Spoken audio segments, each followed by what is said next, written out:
நம்ம கவர்மெண்ட் எம்ப்ளாயீஸ்லாம் ஒரு முக்கியமான டெசிஷன் எடுத்திருக்காங்க.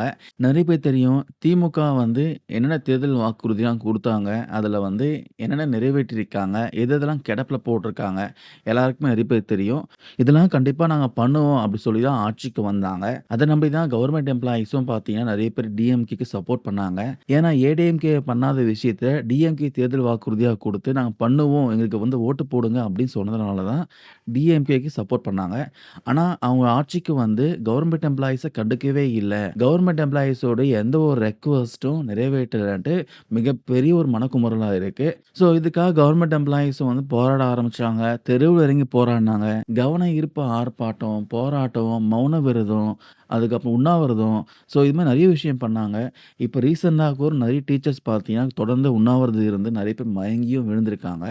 ஸோ, இது மாரி நெறைய விஷயம் பண்ணியும் கவர்மெண்ட் பார்த்தீங்கன்னா, கவர்மெண்ட் எம்ப்ளாயீஸ்க்குடைய ரெக்வெஸ்ட் வந்து எதுவும் கன்சிடர் பண்ணாம, நிறைவேற்றாம இருக்காங்க.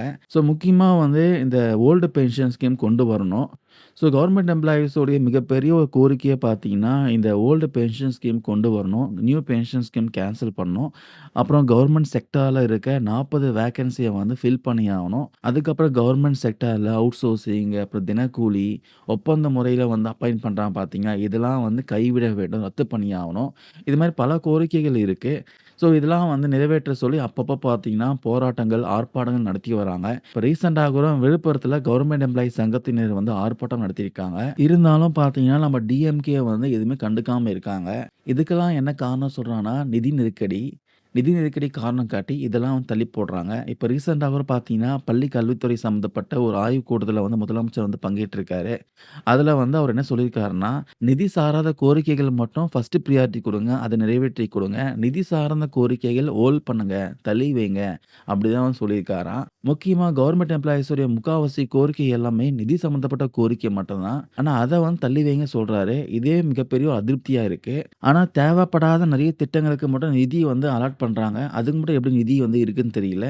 முக்கியமா கவர்ன்மென்ட் எம்ப்ளாயீஸ் உடைய வாழ்வாதாரம், கவர்ன்மென்ட் எம்ப்ளாயீஸ்க்கான அடிப்படை தேவைகள், அதுக்கெல்லாம் நிதி வந்து இல்லன்னு சொல்றாரு. ஸோ இதுதான் வந்து கவர்ன்மென்ட் எம்ப்ளாயீஸ் ஒரு மிகப்பெரிய ஒரு குமுறலா இருக்கு. அதனால கவர்ன்மென்ட் எம்ப்ளாயீஸ்லாம் ஒரு முக்கியமான டிசிஷன் எடுத்திருக்காங்க. டிஎம்கே அடுத்த எலக்ஷன்ல டிஎம்கேக்கு வாக்களிக்க மாட்டோம் அப்படின்னு டிசிஷன் எடுத்திருக்காங்க.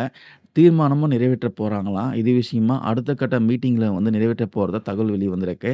டிஎம்கே வந்து எலக்ஷன் மேனிஃபெஸ்டோலயே பார்த்தீங்கன்னா, நாங்க இதெல்லாம் பண்ணுவோம் சொல்லி தான் வந்தாங்க. ஆனா பண்ணாம போயிட்டாங்க. அதனால பார்த்தீங்கன்னா, துரோகம் விளைவிச்சுட்டாங்கன்னு சொல்லி, வரப்போற எலக்ஷன்ல 2026ல அதுக்கு தகுந்த பாடம் கற்றுக் குடுப்போம் அப்படின்னு சொல்லியிருக்காங்க.